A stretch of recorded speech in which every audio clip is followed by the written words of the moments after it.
Mace Griffin Bounty Hunter is a first-person shooter that was developed by Warthog Games and released for the PS2, Xbox and PC in June of 2003.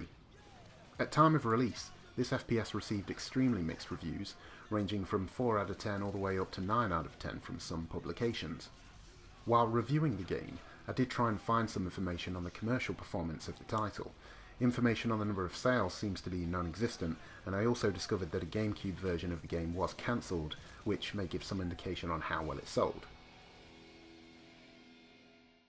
The game takes place way out on the edge of space in the fictional Wagner system, a place that is depicted as a sci-fi Wild West that has been inhabited by humans and a few different species of aliens for the last 200 years. Our protagonist of this story is Mace Griffin, a member of an elite military corps known as the Rangers, a group put together to protect the interests of large corporations and defend workers against the many pirate clans throughout the system. The game begins with Griffin and other Rangers responding to a distress call while out on a patrol. Griffin and his team board a ship and things go bad, and that's about all I can tell you. The game does a pretty poor job of letting you know what's going on, but the best I can tell you is that his team was set up, ambushed.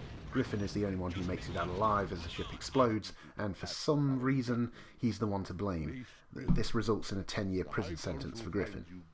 After 10 years inside, Mace Griffin returns to the free world to take on work as a bounty hunter. The game then turns into a series of missions with Griffin taking on bounties and discovering the truth behind his past while out for revenge, and blah, blah, blah. I've wasted far too much time talking about this game's poor narrative, so I'm going to move on to the gameplay. It's been a while since I've played an FPS from this era. It's strange going back to a time when a lot of things such as standard control schemes or enemies actually taking cover hadn't fully been introduced to the genre. While certain aspects of the game are forgivable when looking back almost 15 years later, the shooting itself doesn't quite feel right, even for a game released in 2003. The movement and aim feels quite weighty and lacks the precision you'd expect from a game of its time. Also, the screen starts to shake when firing some weapons which could have been added for cinematic effect, but just makes the aiming more difficult. You have quite the decent selection of weapons to choose from. All the FPS regulars such as pistols, shotguns, assault and sniper rifles feature in the game, and it presents you with both small and narrow and wide open spaces to get the full use of your entire arsenal.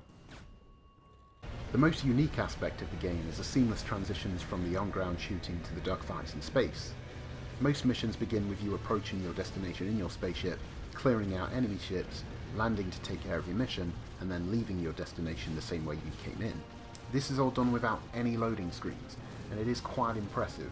The dogfights in space are pretty much what you'd expect: chase an enemy until you can lock on, fire a rocket, repeat. These space battles are a welcome break from the running and gunning, and the variety of gameplay shows a real sign of how much effort the developer put in to try and make this a groundbreaking experience. One area of the gameplay where it does let itself down, however, and which I feel compelled to mention, is the occasional platforming which borders on ridiculous. Visually, the game is somewhat hit and miss. When you're flying around in space, it looks pretty good for a 2003 game. When you're running through ship corridors, nothing seems out of place or sticks out as ugly, and the main character models are solid. However, some of the textures in the more open areas, such as mines and caves, do look a little rough, and getting up close with some of the enemies really does show this game's age.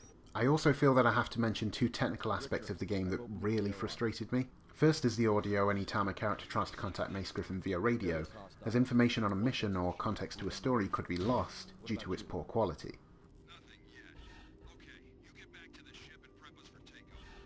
Secondly is the lighting. I searched through the menus and could not find a way to adjust the brightness or contrast, and as you can see, it's a bit of a problem whenever you're in a dark area, as some areas are completely unplayable. To wrap up, Mace Griffin Bounty Hunter is a fantastic concept which was executed in a mediocre way.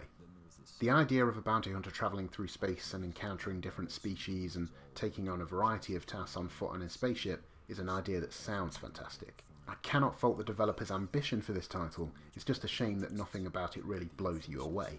The shooting is okay but not great, the visuals show imagination but lack polish, the story has potential but lacks depth. To put it simply, I liked playing this game, but the number of ways in which it falls short of great prevent me from loving it.